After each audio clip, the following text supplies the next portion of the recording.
안녕하세요. 결혼한 지 2년 되었고 맞벌이 하면서 이제 돌진한 아들 키우는 사람입니다. 아이 태어나자마자는 제가 회사에 출산 휴가를 내서 3개월 집에서 쉬면서 산후조리 및 육아를 했고, 이후에 저는 복직하면서 남편이 회사에 휴가를 내서 아이를 돌보기로 했습니다. 그 이후에는 제가 재택근무로 전환을 해서 육아와 일을 동시에 병행하려던 계획을 가지고 있었네요. 아이 태어나자마자 재택근무를 전환해도 문제가 없는 부분이었지만 제가 일 욕심이 있어서 결정하는데 조금 시간이 걸렸습니다. 여태껏 힘들게 쌓아온 경력인데 포기하기가 여간 아쉬운 게 아니었거든요. 재택근무를 하게 되면 경력은 끊기지 않겠지만 회사 생활하는데 그만큼 중요한 게 인간관계 아니겠습니까? 특히나 업계가 좁고 그래서 인맥이 많이 중요한 자리인데 재택근무를 하게 되면 돈이야 더 벌겠고 여러모로 장점이 있지만 더 이상 이 업계에서 위로 치고 올라가는 걸 포기하는 거나 마찬가지인 결정이었어요.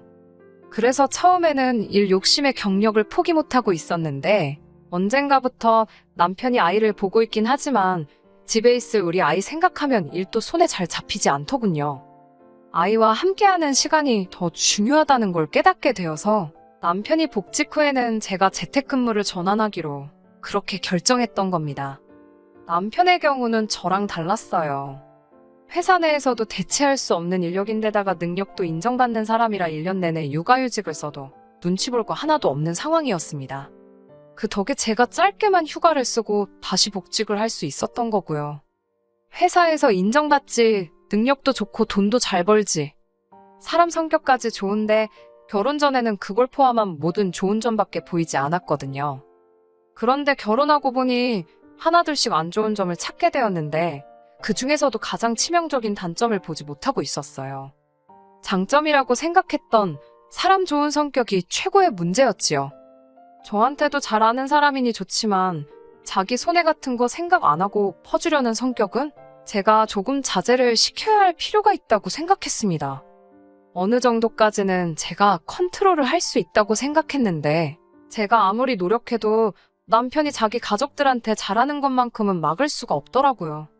그런데 가족들한테 조금 잘하는 게 아니었어요.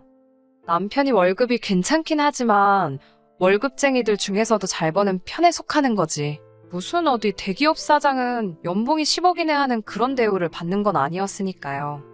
그런데 식가족들이 무슨 날만 되면 이날은 뭐다, 저날은 뭐다 해서 남편한테 연락해서 돈을 뜯어가더라고요. 제가 옆에 있건 말건 간에 신우가 자기 생일이니까 친구들하고 좋은 데 가서 술 한잔 하게 돈을 달라고 묻는 걸 보고는 어이가 없었습니다. 더 어이가 없던 건 그 말을 듣고 저를 옆에 두고도 지갑을 열어서 5만 원짜리 6장을 꺼내 신우한테 주는 남편을 봤을 때예요. 그 자리에서 제가 뭐라고 할 수는 없었고 그날 집에 와서 남편한테 그게 뭐였냐고 따졌지요. 오빠가 동생 챙겨주는 게 뭐 잘못된 거냐 하면서 오히려 저를 이해할 수 없다는 듯이 나오더군요. 매달 생활비를 내주는 것도 아니고 1년에 한두 번 기분 좀 내는 건데 그게 그렇게 문제냐고 따지는데 제 눈에는 충분히 문제가 있어 보였습니다.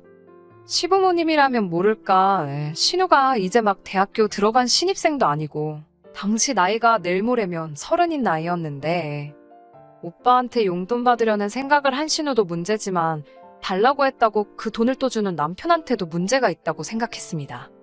물론 자기가 일해서 번 돈, 자기가 내키는데 쓰겠다는 거니 제가 무조건 안 된다고 할 수는 없기에 생활비랑 아이 미래를 위해 따로 모으고 있는 적금만 잘 주면 되겠거니 하고 조용히 넘겼습니다. 생일이라고 30만 원을 일말에 고민도 없이 꺼내줄 때 알아봤어야 했어요. 그때 지갑에 현금이 더 있었다면 더 줬을 수도 있겠다는 걸요. 생일에 기분 내라고 30만 원을 척척 꺼내주는 것보다 더 큰 일이 얼마 지나지 않아 일어나고 말았거든요. 지난 설이 지나고 나서 제 출산일이 임박해서 회사에는 계획한 대로 휴직 신청을 하게 되었습니다. 예정일에서 얼마 차이 나지 않게 아이가 태어나게 되었고 조리원에서 2주 보내고 집으로 돌아왔어요. 한참 집에서 쉬고 있는데 남편이 퇴근 후에 집에 들어오더니 난데없이 올해 보너스가 나왔으니 그걸 전부 신우에게 주겠다는 소리를 하더라고요. 이게 말인가 방구인가 싶어 웃음조차 나오지 않았어요. 농담한다고 생각했는데 하나도 재미없다고 그런 농담 하지 말라고 했더니 남편이 진짜 줄 거라고 하는 겁니다. 생일에 30만 원을 줬는데 생일보다 얼마나 더 중요한 일이 있길래 성과급으로 받은 2천만 원을 신우한테 다 주려고 하느냐 했지요. 그랬더니 남편이 인상을 팍 쓰다가 뭔가 떠올랐는지 저는 몰랐겠다 하면서 신우의 근황을 전해왔네요. 출산의 조리원에 들어가 있는 동안 소식 못 들었을 거라면서 신우가 결혼하게 되었다는 소식을 전해왔거든요. 결혼이면 축하할 일일 텐데 저는 남편이 저 놀려먹는 건 줄 알고 어안이 벙벙했어요. 말씀드렸다시피 신우가 올해 30이에요. 신우가 연애한다는 소식은 금시초문이었고 제가 아무리 출산에 조리원까지 해서 자리에 없었다지만 그거 길어봐야 2주하고도 며칠밖에 안 되는 짧은 시간이었거든요. 제 출산 예정일 한 달 전쯤 설 연휴 때였어요. 그때 시댁에서 온 가족이 모였기 때문에 신우를 마지막으로 봤던 게 그때였거든요. 심지어 신우가 시부모님이 너는 결혼 언제 하냐는 이야기에 말도 말라고 하면서 자기도 이제 30이다. 더 늙어서 경쟁력 없어지기 전에 시집 갈 거라고 하면서 올해 내로 갈 거라 하더군요. 시부모님이 결혼할 남자는 있는 거니? 하고 묻는 질문에 남자가 어딨냐고 하면서 어디서 괜찮은 놈 있으면 곧바로 물어야지. 뭐 이런 소리를 하고 있었어요. 그러는 와중에 신우가 저한테 새언니네 회사에 돈 잘 벌고 아직 결혼 안 한 착한 남자 없냐고 그런 사람 믿으면 자기 좀 소개시켜달라 하더군요. 착한 남자가 아니라 호구노로 탈 남자를 찾는 거였겠지요. 제가 무슨 욕을 먹으려고 신우를 소개시켜주겠어요. 있어도 없다고 하겠지만 신우랑 결혼하려 드는 사람은 없겠다 생각해서 그때 그냥 쓴웃음만 지으면서 대강대강 넘겨버렸었습니다. 그러니까 신우가 이제 시집은 가야겠다고 말한 지 고작 한 달 조금 지나서 그때 만나던 남자친구도 없던 신우가 난데없이 결혼 소식을 전해왔으니 저는 어안이 벙벙해 있었지요. 어이가 없어서 잠깐 생각에 잠긴 틈에 말을 잇지 못했는데 남편이 자기가 매제될 사람을 벌써 따로 만나봤다고 하면서 사람이 아주 진국이라고 직장도 좋고 앞날도 창창한 사람이라고 칭찬을 하는 겁니다. 목 끝까지 그런 사람이 왜 신우랑 결혼한대? 하고 물으려다가 참았네요. 그런데 아니나 다를까 남편이 속도 위반 때문에 두 사람이 결혼하게 되었다는 사실을 알려주더군요. 남편이 애써 저렇게 신우 남편 될 사람 자랑을 하는 이유도 뻔했습니다. 우리 신우가 진짜 별 볼 일 없는 사람이라서 저러는 거지요. 아마 친오빠인 지 자신도 그 사실을 잘 알고 있지만 자기가 그렇게 끔찍하게 아끼고 사랑하는 가족인데 신우가 별 볼 일 없는 거 인정할 수는 없고 어떻게든 제 앞에서 포장을 하려는 생각인 거지요. 속도 위반이 나쁘다는 건 아닙니다. 사랑해서 속도 위반할 수도 있지요. 심지어 제 친척 언니도 저랑 정말 친한 친구 중 한 명도 속도 위반으로 결혼한 사람들이 있고요. 그런데 신우 같은 경우는 조금 이야기가 다르지요. 몇 번이나 만났고 얼마나 깊게 알았는지는 제가 알 바는 아니지만 당장 한 달 전에만 해도 만날 남자가 없다고 저한테 소개 좀 시켜달라 노래 부르던 신우였는데 결혼 상대를 만나도 얼마나 만났을지는 안 봐도 뻔하더군요. 안 그래도 설연이 만나기 전에 마지막으로 신우를 만난 게 그 전에 연말이었는데 크리스마스 파티로 클럽에 간대니 어쩐대니 하면서 또 오빠한테 용돈 타러 집까지 찾아오고 전화하고 그랬었거든요. 분명히 연말 분위기에 휩쓸려서 쉽게 만난 사람 중 하나겠거니 싶었습니다. 아무튼 지금 신우에 대한 게 중요한 게 아니고 결혼을 하던지 말던지 남자가 훌륭한 위인인지 밥버러지 같은 자식인지는 제 알 바도 아니었어요. 남편이 자기 성과금으로 나온 2천을 신우 결혼하는데 홀랑 줘버리겠다고 나오는 게 제일 중요한 일이었지요. 이미 언급을 하긴 했지만 저희가 맞벌이 부부이고 남편이랑 재벌이가 차이가 조금 커서 결혼 후 자금은 따로 관리를 하고 있어요. 결혼은 반반 결혼했기에 생활비나 아이 커가면서 들어갈 비용들부터 더 미래를 위해 모으는 적금을 제외하고 각자 남는 돈은 알아서 관리를 하고 있었지요. 제가 반대를 하고 나오니 남편이 그 점을 파고들고 우기더라고요. 내 연봉 알고 결혼하지 않았냐? 성과급은 말 그대로 보너스의 개념이지. 그건 내 월급이 아니다 하는 거예요. 그렇다고 자기가 생활비를 밀린 적이 있냐? 적금에 붓고 있는 돈을 밀린 적이 있느냐 하면서 말입니다. 제가 불편한 기색을 숨기지 않고 있는데도 남편은 자기가 신우한테 그 큰 돈을 다 줘도 제가 기분 나빠하거나 반대를 할 이유가 없다는 정당성을 주장을 하고 있었지요. 하지만 좀처럼 제가 설득이 될 것 같지 않으니 남편도 지 동생이 하찮은 인생인 걸 인정하면서 사정사정을 하더라고요. 신우가 솔직히 배우자로 삼기에 좋은 사람이 아닌 건 저도 알고 있지 않느냐고요. 그동안이야 얼굴 반반한 거 하나 믿고 그랬겠지만 이제 30 되고 그러면 더 어린 애들한테 밀리고 그럴 거 아니냐고 하더군요. 요즘 남자들도 어린 여자랑 결혼할 거 아니면 여자 능력을 보는데 신우가 이제 어린 여자도 아니고 능력이 있는 여자도 아닌 거 저도 알지 않냐는 거예요. 그런데 상황이 이렇게 되었는데 보낼 수 있을 때 보내는 게 맞지 않느냐고 하는 겁니다. 그런데 신우가 뭐 하나 내세울 게 있는 게 뭐가 있냐고요. 그 집에서 오히려 앞길 창창한 아들 빼앗긴 기분 들어서 얼마나 무시당하고 우습게 보일 거 아니겠냐고. 그럴 거면 돈이라도 두둑하게 들려서 보내자는 겁니다. 자기가 우리랑 아이 미래를 위해 적금 부어놓은 걸 깨서 주자는 것도 아니고 빚을 져서 주겠다는 것도 아니고 그냥 자기가 보너스로 받은 돈이지 않느냐고 하더라고요. 자기가 마음만 먹었으면 저한테 말 안 하고 신우한테 그냥 줄 수도 있는 돈 아니었겠냐고요. 제가 모르고 넘어갈 일은 없었겠지요. 남편도 그걸 아니까 몰래 주지는 못하고 제 허락받아서 주려는 심산이었을 테고요. 남편이 저 대신해서 1년 육아휴직 내고 아이를 돌봐주게 되면서 남편도 원래 벌어오던 수입이 보장되는 것도 아니라 월급이 많이 줄어버리게 되거든요. 그때를 생각하면 당연히 그 돈을 쥐고 있는 게 좋을 텐데. 아무튼 그 당시에는 남편의 주장도 어느 정도 일리가 있다고 생각했어요. 신우 생일이라고 돈 줬을 때랑 같은 생각이었지만 아무튼 자기가 벌어서 받은 돈이니 어느 정도 자유롭게 쓸 수 있게 해주는 건 좋겠다고요. 물론 액수가 액수다 보니 남편에게는 육아휴직 기간 1년 동안 들어오는 돈이 상한이 있기에 그동안은 생활비며 적금에 들어가야 할 돈을 면제해주려고 했는데 그 돈은 다 받아내기로 했습니다. 그러면 자기가 용돈으로 쓸 만큼의 액수도 남지 않았을 텐데도 가족을 위해서 기꺼이 그러겠다 나오더라고요. 저도 이러나 저러나 매번 남편한테 용돈 필요하다고 와서 돈 뜯어가던 30살 신우를 치워버리는 거니 나쁘지 않은 상황이라 생각했어요. 그래서 반발짝만 물러나주고 신우 앞날을 축하해줬네요.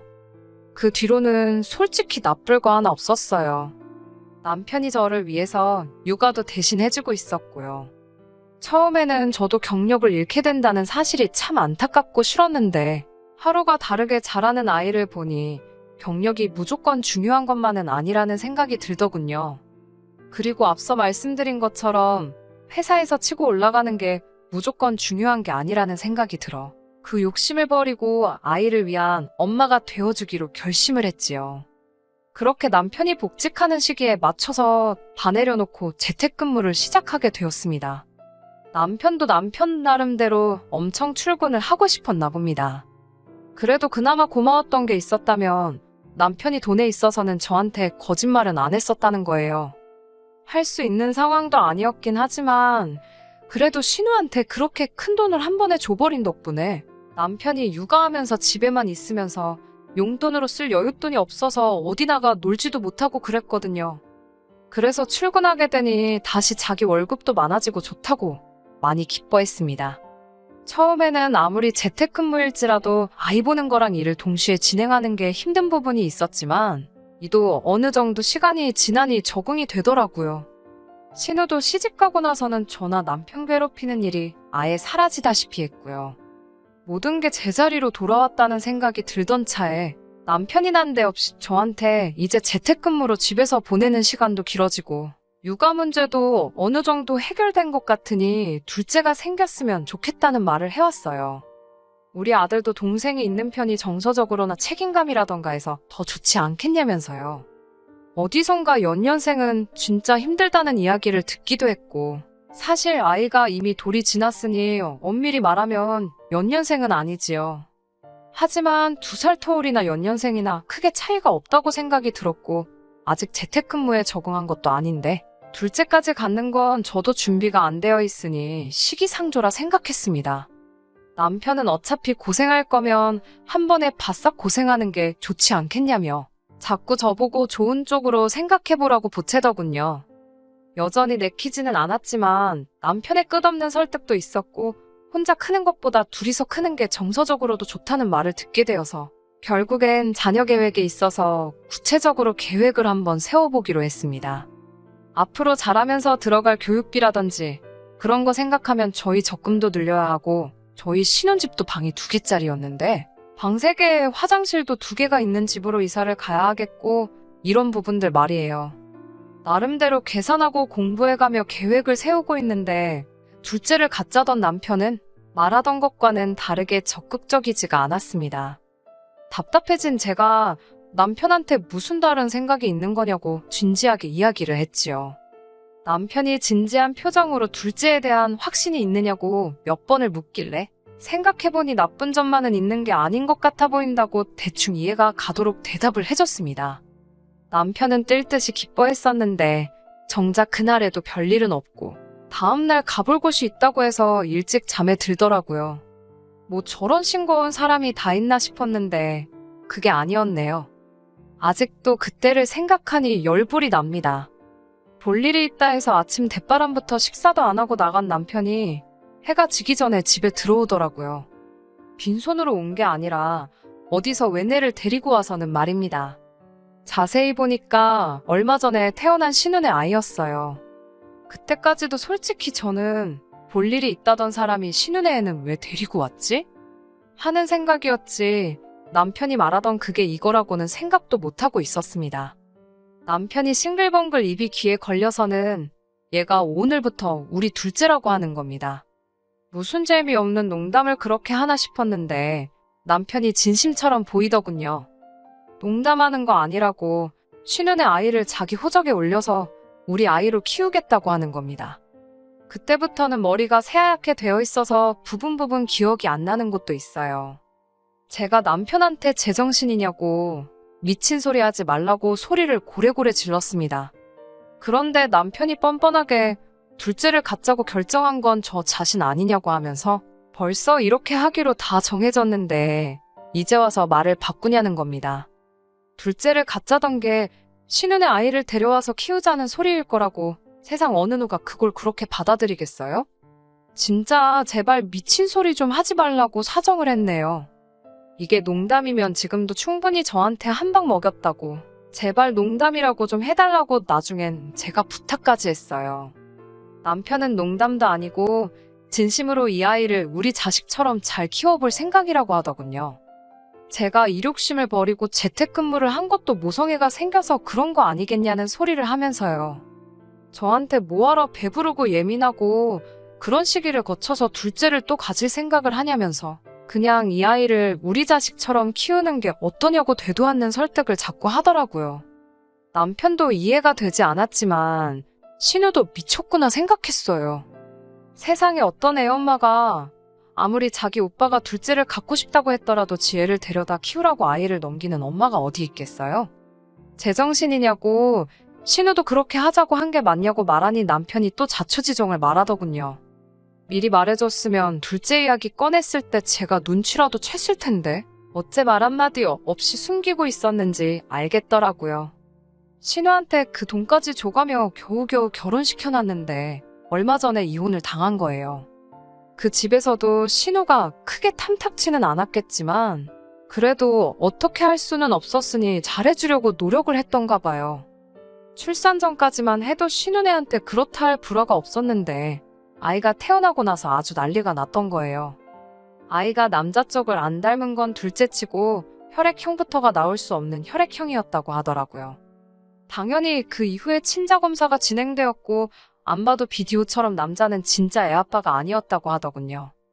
그래서 신우는 내쫓기듯 그 집에서 시댁으로 돌아가게 되었고 애아빠는 신우가 그 당시 연말 축제 분위기에 하도 수많은 남자들을 만나서 누군지 짐작도 안 가는 상황이라고 하는 겁니다. 그쪽 집에서도 신우를 100% 믿었던 건 아닌지 혼인신고도 안 했었고 뭐 그랬다 하더라고요. 덕에 신우는 애만 없으면 새 출발을 할 수 있는 거나 마찬가지인 상황이라고 하는데 우리가 어차피 돌진하는 아이를 키우고 있잖아요. 거기에 제가 재택근무하면서 집에서 육아를 하기로 했으니 그 애를 우리가 데려다 키우면 되겠다고 혼자 결정을 내렸다는 거죠. 저한테는 둘째가 있으면 좋겠다고 한 게 진짜 둘째를 낳아서 기르자는 게 아니라 신우애를 데려올 테니 키우자는 소리였고 가장 중요한 부분을 빼먹고 돌려서 말했던 겁니다. 이 결정이 쉽지는 않겠지만 신우 앞길을 위해서 우리가 도와주자고 하는데 웃음도 나오지가 않더군요. 그제서야 제가 실수했다는 사실을 깨달은 거예요. 그동안 남편이 부리는 억지에 한두 번 못 이기는 척 져주다 보니 남편은 그게 언젠가부터인가 당연하다고 받아들였던 것 같습니다. 30살 신우한테 용돈 주는 것부터 해서 자기 몇 달치 월급에 준하는 성과급도 신우를 위해서라면 쾌척할 수 있다는 것까지. 제가 처음엔 안 된다고 먼저 말을 했지만 나중에는 어느 정도 남편 뜻대로 할 수 있게 해준 일들 말이에요. 남편은 자기가 결정하면 제가 어떻게든 따라와 줄 거라는 생각을 했던 게 아닐까 싶습니다. 결국 그 사소한 것들이 쌓이고 쌓여서 이젠 신우가 낳아온 애 아빠가 누군지도 모르는 자식을 호적에 올려서 내 자식처럼 키우자는 일까지 오게 되었네요. 말해서 들어먹으면 참 고맙겠지만 남편은 뜻을 굽힐 생각이 없어 보였어요. 오히려 매번 그랬던 것처럼 자기 고집을 부리고 있으니 제가 제 결정을 내리는데 어려움이 없었습니다. 언제나처럼 제가 한숨 푹 내쉬면서 그렇게 신우 앞길을 위해 신우 아이를 자기 호적에 올려서 자기 자식처럼 키워주고 싶은 거냐고 물었죠. 남편은 평소처럼 제가 또 져주고 넘어가는 줄 알았는지 그렇다고 고개를 끄덕이면서 저한테 고맙다고 하더군요. 고마워할 필요 없다고 당신이 원하는 당신 삶인데 하고 싶은 대로 하게 해줘야 하지 않겠느냐고 했지요. 남편이 감동한 눈으로 저를 한번 안아주러 오길래 가까이 오지 말라고 소리쳤습니다. 소원대로 그 애는 네가 네 호적에 올려서 키우라고요. 나는 이 결혼 생활은 더 못하겠으니 친정으로 가 있겠다고 했습니다. 이혼 서류는 준비되는 대로 보내주겠다고 말하고 2번 다시 연락하지 말라고 했어요. 그리고 저는 짐 싸서 친정으로 향했습니다. 이혼 서류 준비되고 집에서 두고 나온 게 있어서 저희 집에 다녀와야 했는데 집에 가보니 남편만 혼자 있고 애는 없더라고요. 네 자식처럼 키운다던 네 동생 애는 어디다 두고 혼자 있냐고 물어보니 자기는 회사 나가야 하는데 어떻게 애를 키우겠냐고 일단 신우가 데려갔다고 하면서 이혼은 제발 저보고 다시 생각해달라며 제 바짓가랑이를 붙잡대요. 이제 와서 빈다고 해서 내 마음은 바뀌는 게 아니라고 앞으로 평생에 걸쳐서 남편이 신우 뒷바라지도 모자라 똥 싼 것까지 다 치워주겠다는데 세상 어떤 아내가 그걸 그렇게 하라 두겠냐고 머리가 있으면 모기에 달고 다니지만 말고 생각 좀 하라고 했네요. 지가 지 돈 벌어다가 신우 뒷바라지 해주는 것까지는 어떻게 참는다고 해도 결국 제가 없었으면 신우애는 키워주기는커녕 돌봐줄 생각도 못했을 거면서 감히 저런 생각을 했다는 것 자체가 어이가 없습니다. 남편은 반성하는 척 앞으로 이런 일을 없을 거다 하면서 저한테 빌어왔지만 저는 마음 약해지지 않고 이혼을 결정했습니다. 콩으로 매주를 순다고 해도 그 말이 남편 입에서 나왔다면 이제 믿지 않을 거예요. 말 한마디 한마디가 더 이상 신뢰가 가질 않는데 그런 사람하고 계속 해나갈 미래가 뭐가 중요하나 싶었네요. 차라리 깔끔하게 이혼을 하는 게 저나 제 아이한테도 더 낫다고 생각했어요. 누가 알아요? 신우가 낳아올 애가 저의 하나일지 앞으로 제가 신우가 배불러 낳아온 몇십 명의 아이들 엄마가 되어야 할지 말입니다. 사회에서 소위들 말하는 애 딸린 이혼녀가 돼버리고 말았지만 이 결정의 후회는 없어요. 애 아빠가 누군지도 모르는 신우애를 내 자식으로 키우는 삶보단 이 편이 훨씬 나은 것 같습니다. 회사에서 더 이상의 승진은 힘들겠지만 그 결정은 후회하지 않아요. 재택으로 일하면서 아이 잘 키워나갈 거고 아빠 없이 잘하긴 하겠지만 그 이상의 사랑을 주고 훌륭하게 키우도록 하겠습니다. 끝까지 들어주셔서 감사합니다. 오늘의 사연은 여기까지입니다. 구독과 좋아요, 알람 설정 부탁드리고 더 좋은 사연으로 다시 찾아뵙겠습니다. 감사합니다.